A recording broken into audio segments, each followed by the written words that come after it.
আসসালামু আলাইকুম। তো গাইস, আজকের এই ভিডিওতে আমি আপনাদেরকে দেখাবো যে কীভাবে আপনি আপনার Pixellab অ্যাপ্লিকেশনের ভিতরে কাস্টম ফন্ট কীভাবে অ্যাড করবেন, সেই ভিডিওটাই আমি আপনাদের আজকের এই ভিডিওতে দেখাবো।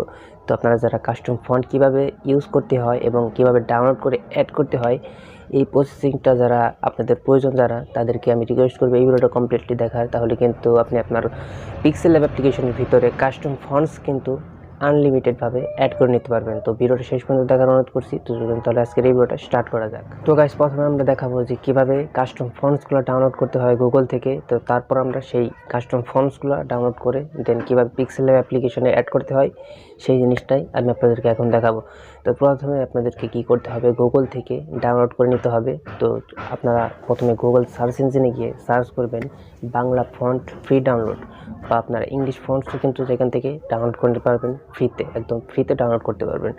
তো আপনারা দেখবেন অনেক ওয়েবসাইট কিন্তু এসে পড়েছে যে বাংলা ফন্ট বা ইংলিশ ফন্ট ডাউনলোড করার। তো এখান থেকে যে কোনো একটা ওয়েবসাইট আপনাদেরকে সিলেক্ট করে নিতে হবে আপনার ফন্টগুলো ডাউনলোড করার জন্য। তো জাস্ট আমি একটা ওয়েবসাইট এখান থেকে সিলেক্ট করে নিলাম ফন্টগুলো ডাউনলোড করার জন্য। তো এখানে আসলেই কিন্তু আপনারা দেখতে পাবেন বিভিন্ন ধরনের বাংলা ফন্ট কিন্তু আপনারা এখানে পেয়ে যাচ্ছেন। তো এখান থেকে কি করতে হবে, আপনাদেরকে প্রথমে ডাউনলোড করে নিতে হবে। তো গাইস, আপনার ফন্টসগুলো ডাউনলোড করা হয়ে গেলে আপনারা সরাসরি আপনার মোবাইল থেকে ফাইলে চলে যাবেন, ফাইল ম্যানেজার। তো সেইখান থেকে আপনার কি করতে হবে, সেই ডাউনলোড করা ফন্টসগুলো আগে এক্সট্রাক্ট করে নিতে হবে। তো গাইস, এখন আমরা সরাসরি কি করব, Pixellab অ্যাপ্লিকেশনে চলে যাব। তো Pixellab অ্যাপ্লিকেশনে চলে যাওয়ার পর এখন আমরা যে ফন্টটা ডাউনলোড করলাম, তারপর ডাউনলোড করার পর ফাইল ম্যানেজার এক্সট্রাক্ট করলাম। তো সেইটা এখন আমরা এখানে মানে Pixellab অ্যাপে অ্যাড করে নিব। তো তার জন্য আমাদের কি করতে হবে, এই যে টেক্সট অপশন দেখতে পারতেছেন, এই টেক্সট অপশনে চলে যাবেন। যাওয়ার পর এই যে এই অপশনে চলে যাবেন। যাওয়ার পর আপনারা কি করবেন, ফন্ট অপশনে চলে যাবেন। তো এই যে ফন্ট অপশন পাচ্ছেন আপনারা, তো এইখানে চলে যাবেন। তো ফন্ট আসার পর এখানে ডিফল্ট ফন্ট আপনারা পেয়ে যাবেন। তো এই যে এই মাই ফন্টে আপনারা চলে আসবেন। তো এইখানে দেখতে পারতেছেন আগে থেকে আমার কিছু ফন্টস কিন্তু এখানে অ্যাড করে নেওয়া আছে। তো এখন আপনাদেরকে ফন্ট অ্যাড করে নেওয়ার জন্য এই যে প্লাস অপশনে ক্লিক করে দিতে হবে।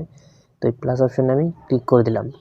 তো দেওয়ার পরে এখানে কিন্তু দেখতে পারতেছেন আমার ফাইল ম্যানেজারটা চলে আসলো। আমার মোবাইলে যে ফাইল ম্যানেজারটা আছে সেই ফাইল ম্যানেজারটা এখানে চলে আসলো। তো এখন দেখতে হবে যে ডাউনলোড করা এবং এক্সট্রাক্ট করা ফাইলটা আপনারা কোথায় রাখছেন। তো আমি জাস্ট এই যে ডাউনলোড অপশনে রেখে দিয়েছি। তো এখানে চলে যাব। তো এখানে চলে যাওয়ার পর এখানে কি করতে হবে, আপনার সেই লিপিমূলিকা ফন্টসটা অ্যাড করে নিতে হবে। এই যে আপনারা দেখতে পারতেছেন এই যে এই ফাইলটা আপনারা কেবলমাত্র আপনারা এক্সট্রাক্ট করছি। তো এটা আমরা ক্লিক করে দিলাম।